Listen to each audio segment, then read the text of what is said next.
Atlantic Records CEO Ahmet Erdogan came to the playback party, and he sat there listening, and we're all going. And Ahmet listened, and there was a long pause, and we're all going, well. And Ahmet goes, "This record isn't good enough." The curse of the perfect first album and how the band Firefall beat it. I'm John Bowden. This is Rock History Music. In the past, we've talked to the two main singers in the beginning of the heyday of Firefall, Rick Roberts, who sang most of the hits, and Larry Burnett, who sang the other half. And I love both of them so much. We're going to set up a Firefall special where we have all four of the guys. And the four guys is, like I said, Rick Roberts, Larry Burnett, the two singers, Mark Andes, who was in Spirit, then was in Firefall, then was in Heart. We've talked to him. And just a few weeks ago, Jock Bartley, who's the only remaining member of the heyday of Firefall from the very beginning. Firefall have just released their brand new album. It's called Friends and Family 2, where they redo a lot of classic rock songs. It's their follow-up to the 2023 album Friends and Family Volume 1. Most fans remember Firefall from their debut album that came out in 1976. With Livin' Ain't Easy, You Are the Woman, and Cinderella, there was not a bad track on that record. When I first heard it, I thought, because being a big Eagles fan and that southern rock, that California rock feel, I loved the debut from Firefall. To me, it was a perfect record. They followed that up with Luna Sea in 1977, and that featured Just Remember I Love You. Elon was their last album of the 70s, their third, which featured the hit Strange Way and Goodbye I Love You. Then came Undertow in 1980 with Headed for a Fall, Love That Got Away, and Only Time Will Tell. Firefall had 6 top 40 hits and 2 top 10 hits, You Are the Woman and Just Remember I Love You. In this first part where we talk about Jock Bartley, we talk about the transition going from that first album, which, like I said, to me was perfect, in 1976 to Luna Sea in 77. Jock Bartley, our special guest on Rock History Music. You Are the Woman is at 30 million streams on Spotify alone, and when I talked to Rick was saying, I don't know why Larry's songs weren't bigger. I loved Larry's songs. And I said, Rick, with all due respect to you, I loved your songs, of course, but I like Larry's just as much. That's why I love Firefall. But Cinderella is the second biggest song on Spotify. The follow-up single. It's at 10 million. And I look at that, I'm going, well, there you go, Larry. You finally you get your due.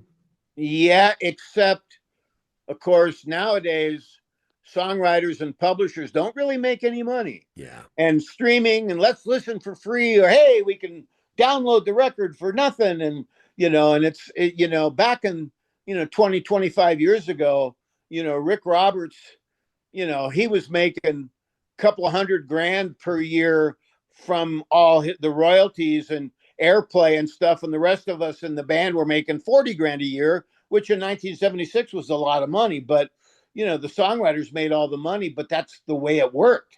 Yeah. And I have to say that when you take Rick's songs, and Rick formed the band to write hit songs and make a lot of money and write songs that women would call radio stations for. And there's really nothing wrong with that. You Are the Woman, Just Remember I Love You, all those songs. And Strange Way is one of my favorite Rick Roberts songs. But Larry Burnett was kind of, his songs would just, they purging his soul, Yeah.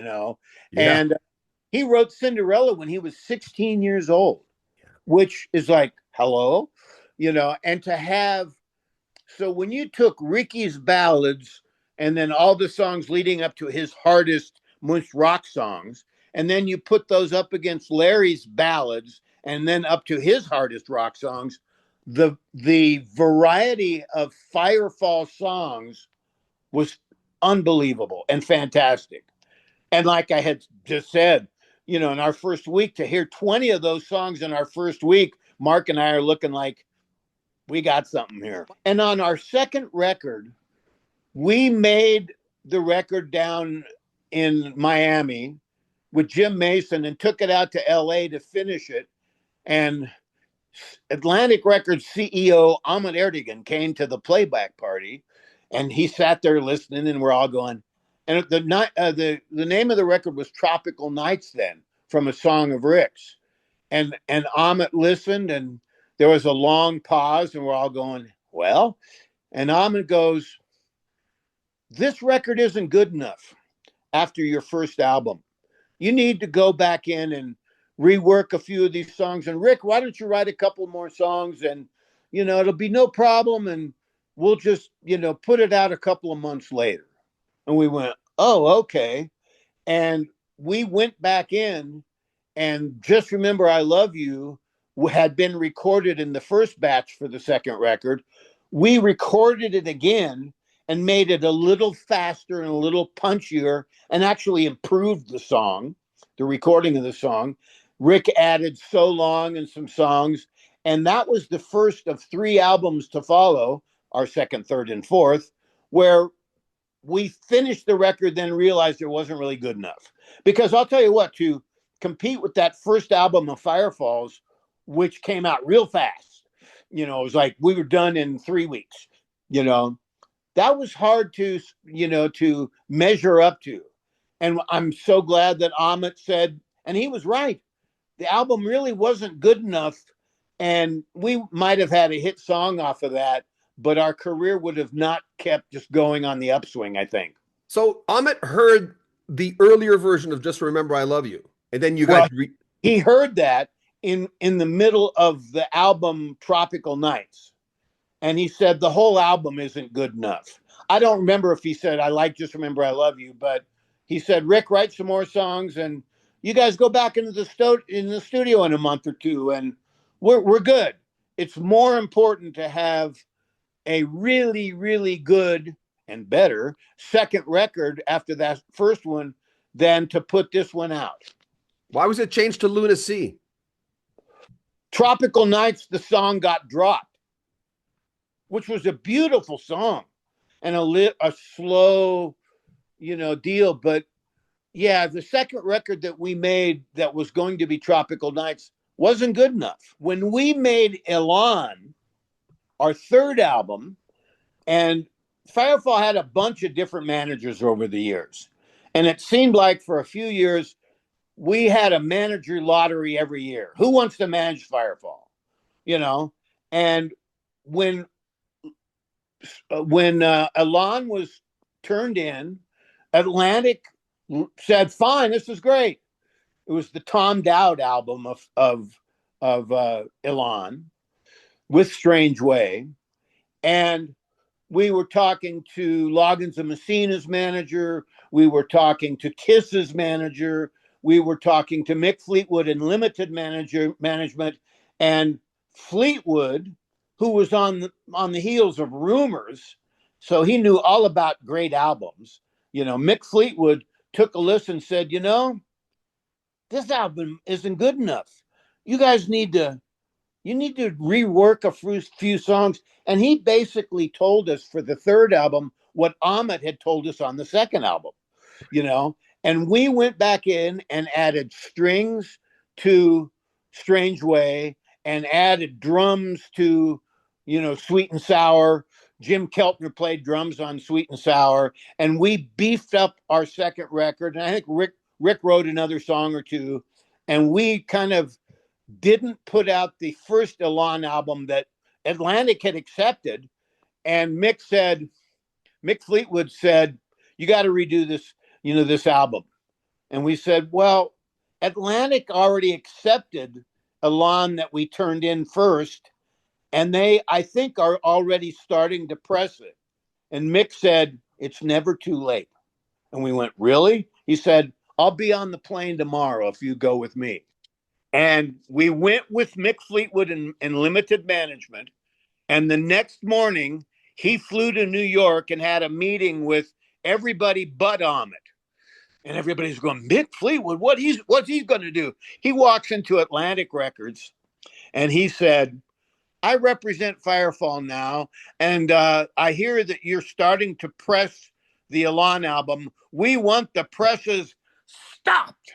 And he hit the table with his fist, and Atlantic Records goes, ah, and Mick said, stop the presses. We're going to rework the third album, and we'll turn it in a month or two. And they did. So our second and third albums were deemed by the powers that be not to be good enough as we first made them. And thank God, and Alon and Strange Way, that album went platinum in about, a month, a million copies in a month. So they were right. Well, albums are funny. And I just go back to every day. I thank my lucky stars for Rick Roberts and Larry Burnett, who wrote all of our songs on the first three albums. And, you know, our first album came out in 76 and went gold, 500,000 copies sold. I heard then faster than any song on Atlantic Records to date, which surprised the hell out of me because Aretha Franklin, the Rolling Stones, Led Zeppelin, come on, but they said, yeah, and our album went gold in 2.5 months. And, it was just charmed.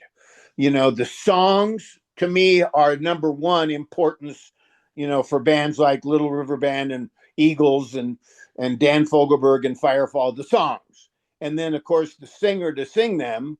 And then third on that list is the band or the musicians playing them and what the vibe or synergy is there. And that's where Firefall was so strong, because when you put Mark Andes from Spirit and JoJo Gunn on bass, Michael Clark from the Byrds on drums, me on guitar, that was pretty damn magical.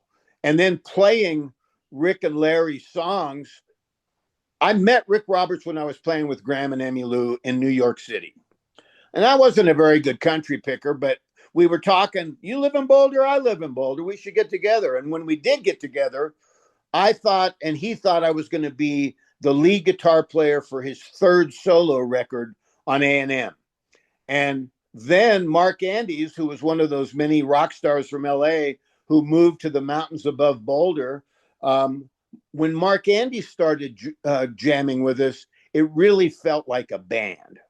And Rick at that point said, I know this singer-songwriter, Larry Burnett in Washington, D.C.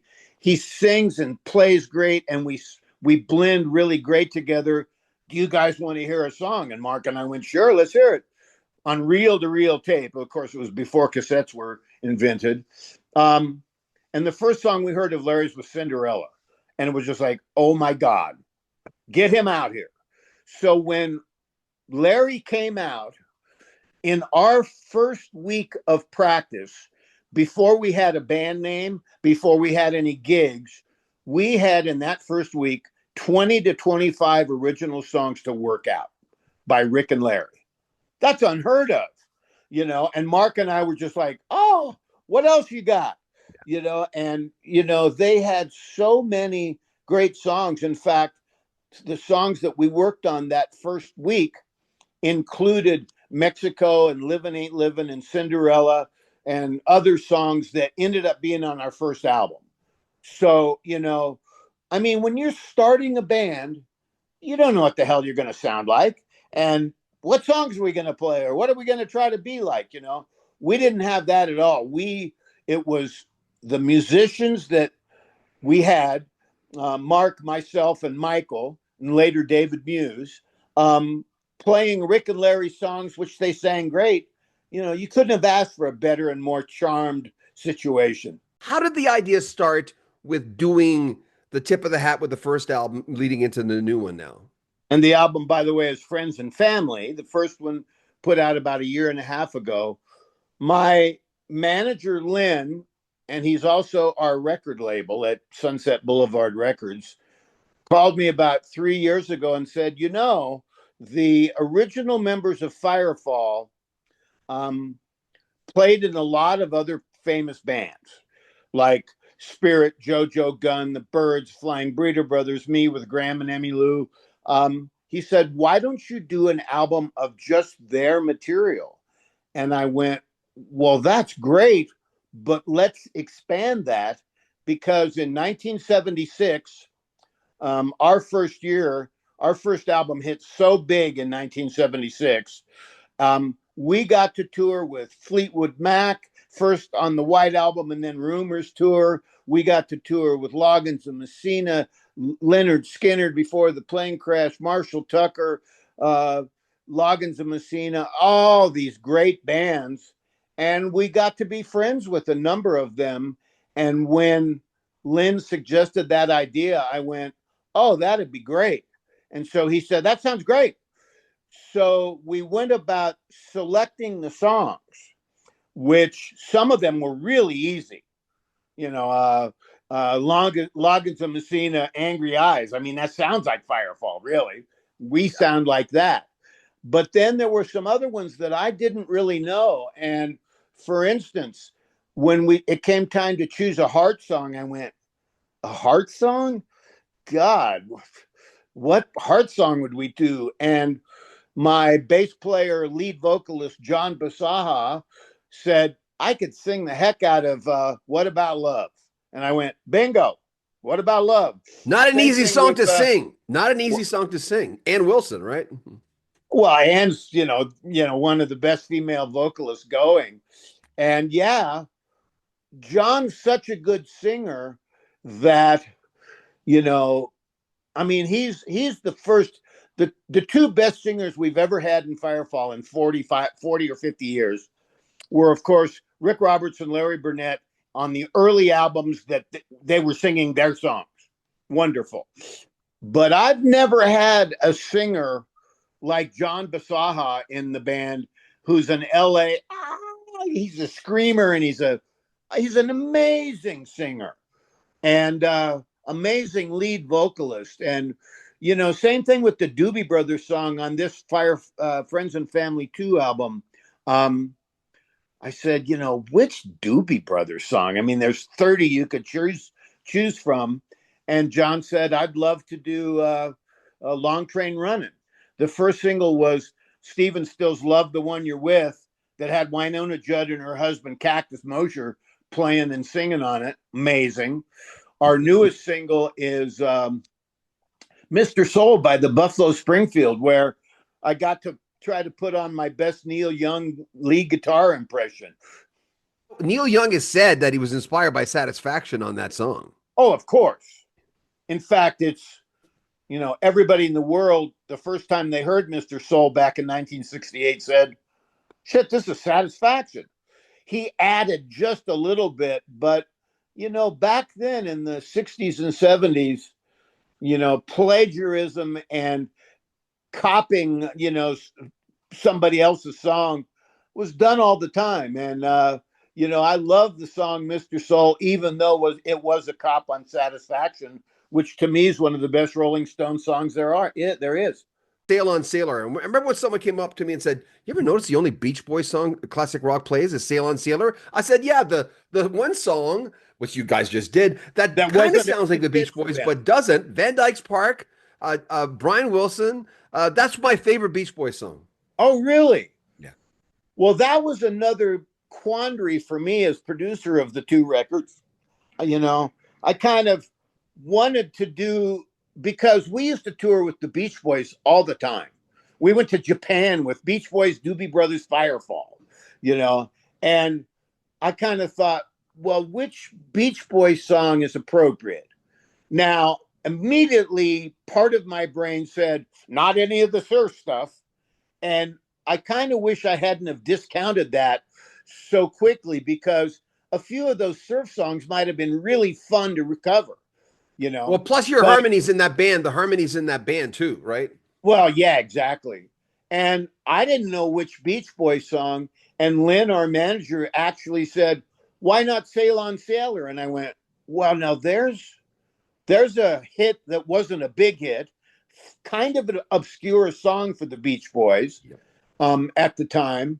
And as soon as I told the singers, Steve Weinmeister and John Basaha, how about Sail on Sailor? They went, great, and, as producer, sometimes I'd listen really a lot to the songs and figure out oh yeah, I want to do that. And a lot of times I'd play the guy's guitar solo, just like he played it back in the 70s on the original, because that's what it's supposed to be.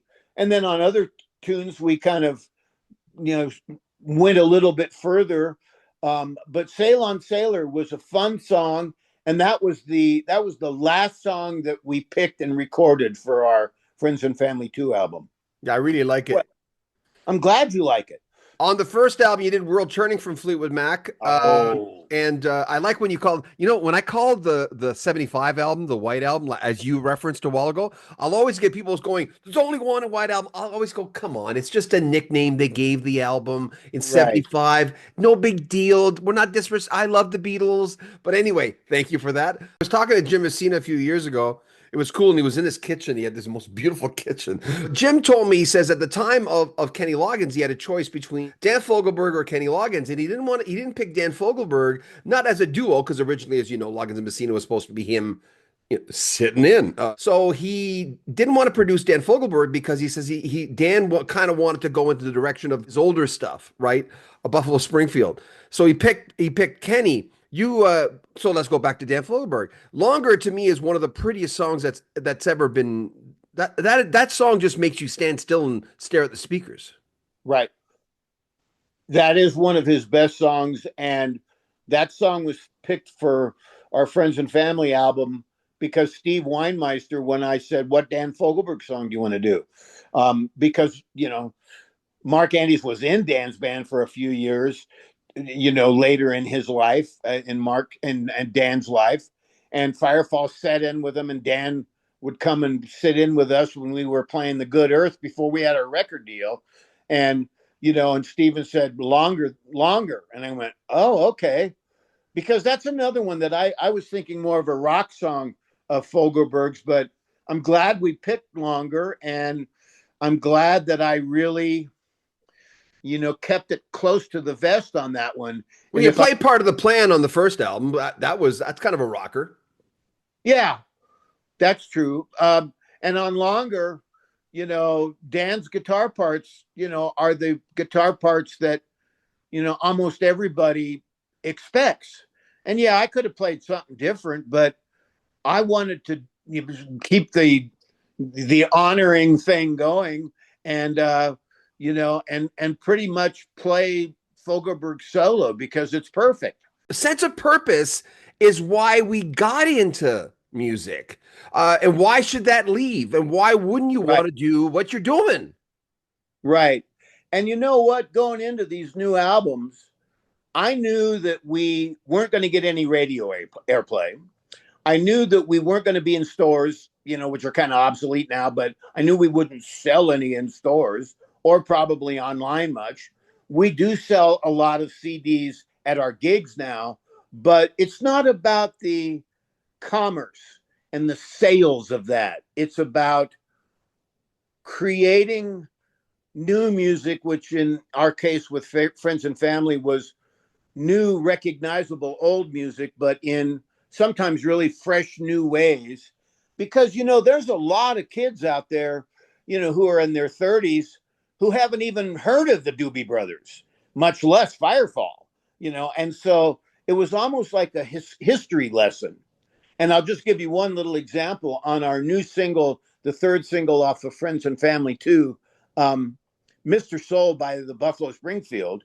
The cool side aspect to that was um, I asked our friend Richie Fury, who lives in the mountains above Boulder, if he uh, if he would sing on our version of Mr. Soul, and he ended up singing the exact same harmony part on our record in 2025 as he did in 1968 with Neil Young on Buffalo Springfield, and it's like it's historic to me.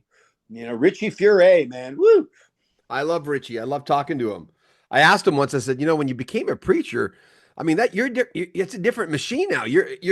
When you're on the pulpit. I mean, how did you feel? He says, "Oh man, I got it down." He says, "You're a performer. You're doing your thing. You're not scared of people. You know they're there for you. They want you to succeed. All that nice stuff." Yeah, plus you've got God and Jesus, on your shoulder being a preacher, so that takes it to a whole new level. I'll tell you what, though, to me, the most inspirational and exciting thing in the universe is music. And without music, whether it's classical music or rock and roll or country music or whatever the heck you're listening to, music takes you to new places, and it's just fun to let go and be taken there. And I know, I mean, because you listen to Beatles songs, and for that 3.5 minutes, you are transported to somewhere else, and they set the vibe and just the music itself, and each person experiences that different. So, to be a guy like me now that's still making records and has fans from 30 years ago, unbelievable. Love it. Remember, if you want to help the channel, there is a donation button at the very top of our description. We have a link to Firefall if you want to buy the brand new album, Friends and Family Volume 2. Make sure you subscribe to our channel, comment on our videos, like them, and share them on social media. We'd appreciate that a lot. I'm John Bowden. This is Rock History Music. Take really good care of yourself.